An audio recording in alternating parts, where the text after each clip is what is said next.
Bonjour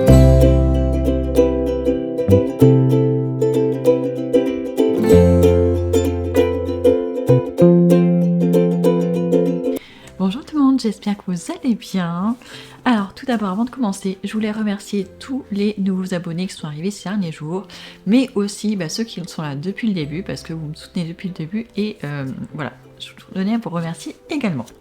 Passons aux choses sérieuses. Dans cette vidéo, je vais vous parler de mes lectures de la semaine dernière, de mes lectures commencées cette semaine, on est déjà mercredi, et je vous dirai ce que j'ai prévu de lire après. Alors la semaine dernière, je l'ai commencé lundi, je l'ai terminé dimanche, donc ça m'a fait vraiment toute la semaine. J'ai lu Straff de Anne-Hélène Lestadius, donc c'est une autrice suédoise.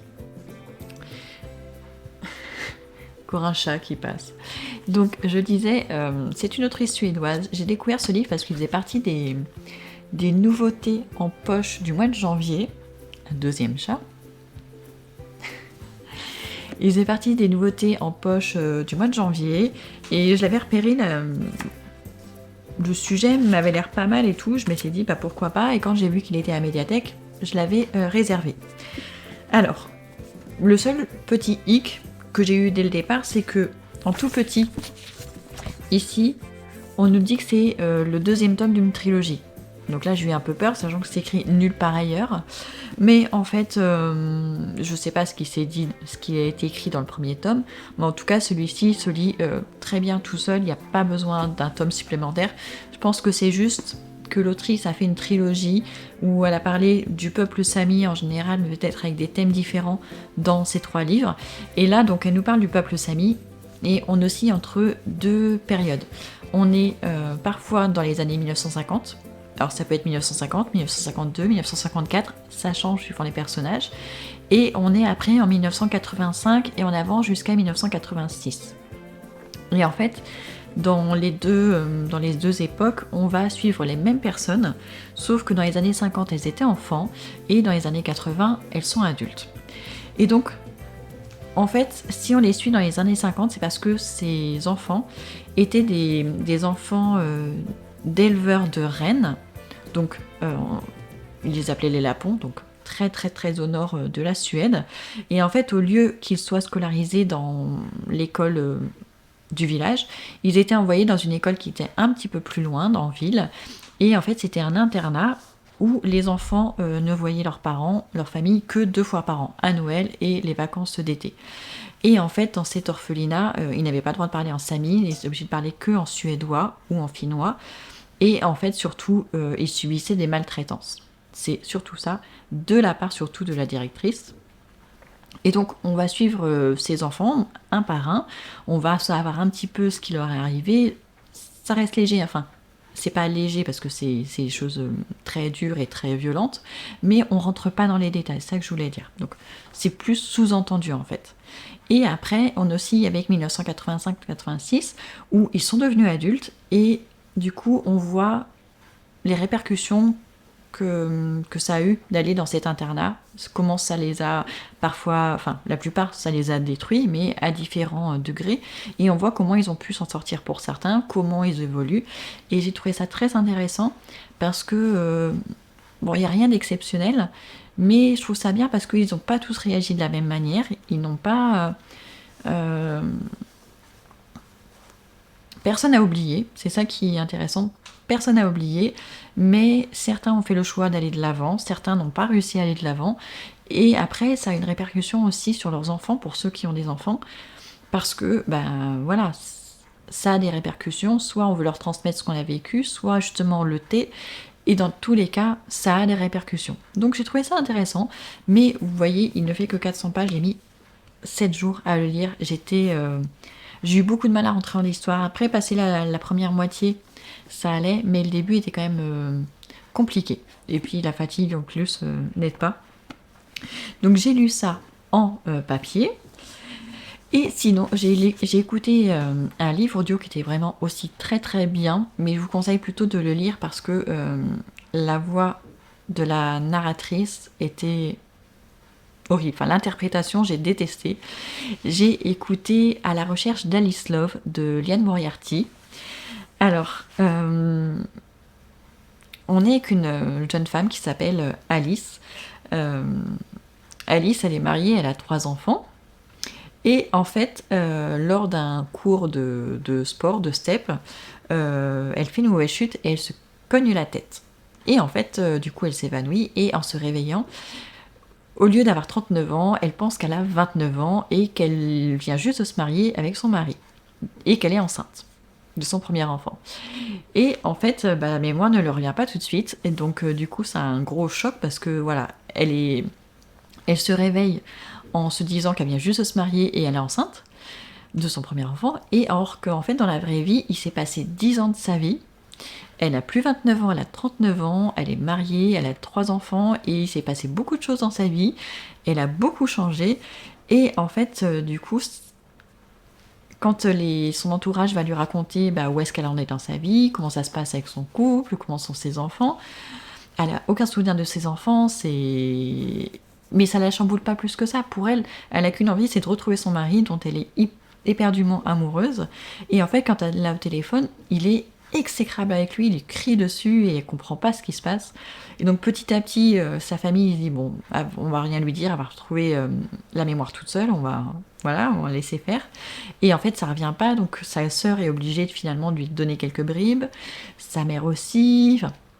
Et donc en fait, elle découvre ces 10 dernières années par les autres personnes qui l'entourent, et quand les gens lui disent comment elle est, et ben en fait elle en croit pas ses oreilles, elle dit mais comment j'ai pu devenir cette personne-là. Et petit à petit, voilà, il va se passer des choses. Mais moi j'ai trouvé ça excellent, c'est très bien écrit, c'est très bien tourné, c'est intelligent, on a des révélations, enfin il y a plein de trucs hyper prenants. La seule chose désagréable, c'était la voix de la narratrice, parce que quand elle faisait les voix d'Alice ou même de sa mère, le pire c'était peut-être sa mère, c'était une voix hystérique. Enfin, c'est vraiment très désagréable. Alors, je comprends ce qu'elle a voulu faire passer comme message, mais c'était vraiment pas agréable. C'était vraiment agaçant le début du livre sur ça. Donc je peux que vous conseiller de plutôt le lire en papier plutôt qu'en audio. Donc voilà pour À la recherche d'Alice Love, que j'ai beaucoup aimé. Et sinon, lundi, j'ai commencé 2 livres en même temps. J'ai commencé celui-ci, Penser l'intelligence artificielle. C'est un essai que j'ai eu grâce à la masse critique Babelio. Il me reste à peu près 10 jours pour le lire et le chroniquer, donc j'ai commencé. Bon, ça se lit quand même assez facilement, c'est pas un roman, mais ça va. Et sinon, j'ai commencé aussi Le café où vivent les souvenirs de Toshikazu Kawaguchi. Donc c'est le tome 3 de la saga du Tant que le café est encore chaud. J'avais adoré le tome 1, j'avais tout autant aimé le tome 2, et là ça faisait un petit moment que j'étais pas revenue vers cette saga, et du coup j'ai trouvé une occasion, je crois le mois dernier, moi je crois que c'est ça, et du coup j'ai eu envie de le lire. Je me dis voilà, vu que j'avais vachement traîné dans ma lecture la semaine dernière, ça m'avait un petit peu plombé le moral, alors qu'il n'était pas long du tout. Du coup, je me dis, bon, puisque je dois lire celui-ci, autant lire quelque chose de léger et de court en parallèle, donc j'ai choisi celui-ci. J'en suis à la moitié, j'aime beaucoup. Alors, pour ceux qui connaissent pas du tout la saga Tant que le café est encore chaud, en fait, ça se passe au Japon, dans un petit café qui s'appelle Funikuli Funikula, qui a la réputation de pouvoir, en buvant un café, vous avez le pouvoir de retourner dans le passé. Et du coup, voilà, c'est ça le pitch. Et à chaque fois, en fait, dans le premier tome et dans le tome 2, on a des personnages qui sont récurrents, qui sont des habitués du café, et on a quelques personnes qui viennent justement dans le but de retourner dans le passé pour parler à une personne en particulier. Et bien sûr, il y a des règles, tout le monde ne peut pas le faire, enfin, il y a des règles à respecter. Et voilà, j'avais bien aimé cette petite histoire de voyage dans le passé, enfin voyage dans le temps, c'était très sympa. Donc là, on est toujours dans le même thème, sauf qu'on est avec les mêmes personnages aussi, sauf qu'on n'est plus au même endroit. On est à un autre endroit, on est sur l'île la plus au nord du Japon, et dans un café qui s'appelle le Donadona. Oui, c'est ça. Et voilà, sur le flanc du mont Hakodate, au nord du Japon. Donc, mais le principe est le même. Il a les mêmes particularités que le Funikuli Funikula, sauf qu'il est un petit peu plus grand, un peu plus touristique. Mais voilà, les gens viennent pareil, dans le but de revoir une personne qu'ils n'ont pas vue depuis longtemps ou qui est morte. Voilà. Donc pour l'instant j'aime beaucoup aussi. J'en suis à la moitié. Le seul truc que je trouve un petit peu dommage, c'est que on n'est plus au même endroit. Je m'étais habituée à ce petit café. Je sais pas si on y retournera après. Mais j'aime bien. Bon, le seul défaut, c'est que... Enfin, c'est pas un défaut. Le seul bémol pour moi, c'est qu'il y a beaucoup, beaucoup de noms japonais et qu'il y en a beaucoup qui se ressemblent. Je sais pas au début si c'est un homme, une femme. Et du coup, je me perds un petit peu. Mais ça va le faire.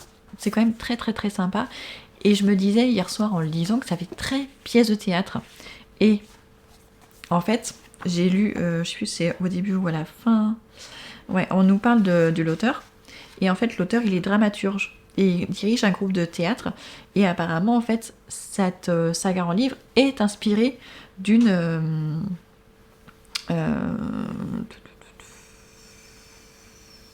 de ses pièces de théâtre. Donc, c'est peut-être pour ça aussi que c'est court. Voilà, ça fait un peu comme les pièces de Molière, finalement, c'est assez court quand c'est du théâtre, puisqu'il y a beaucoup de dialogues. Et du coup, ouais, ça m'a fait beaucoup penser à ça hier soir, et c'est peut-être pour ça que j'aime autant aussi. Donc, ce seront mes lectures de cette semaine. Hein. On est déjà là. Non, on n'est pas à la moitié, on est que mercredi. Et après, du coup, normalement, je devais lire celui-ci dès lundi dernier. Je l'ai mis en lecture commune sur 2 semaines. Et comme il n'y avait personne inscrit à ma lecture commune, du coup, je me dis, bon, c'est pas grave, je vais attendre un petit peu et je vais commencer celui-ci d'abord. Et en fait, hier soir, j'ai vu qu'il y a quelqu'un qui s'est inscrit à la lecture commune avec moi. Donc, du coup, voilà, une fois que j'aurai fini celui-ci, j'irai lire celui-ci, ici et maintenant, de Liane Moriarty. C'est pas son dernier. Son dernier, il y a le mot anniversaire dedans. Ça, c'est son avant-dernier, qui est sorti en poche au mois de janvier. Donc voilà, donc je vous en dis pas plus, je vous en ai déjà parlé, et comme je sais pas vraiment ce qui se passe, je vous en parlerai quand je l'aurai commencé. Et donc voilà, c'est tout ce que je voulais vous dire. Ma pile à lire du mois de mars n'a pas beaucoup baissé, enfin pas beaucoup. Si, je dois quand même en être à la moitié, parce que bon, elle était quand même assez grosse, je dois quand même en être à la moitié. Mais là tout à l'heure, je dois passer à la médiathèque parce que j'ai des réservations qui sont arrivées. Je sais plus quoi. Donc ce sera la surprise aussi, mais je pense que ça partira sur le mois d'avril, parce que là on est déjà le 18. Ouais, je pense que ça sera pour le mois d'avril, il faut juste que je les récupère avant qu'ils repartent. Donc voilà tout pour aujourd'hui. J'espère que vous allez tous très bien, que vous faites de bonnes lectures. N'hésitez pas à me dire ce que vous lisez en ce moment, ou si vous avez déjà lu ces livres dont je vous ai parlé. Et on se retrouve la semaine prochaine. Ciao ciao!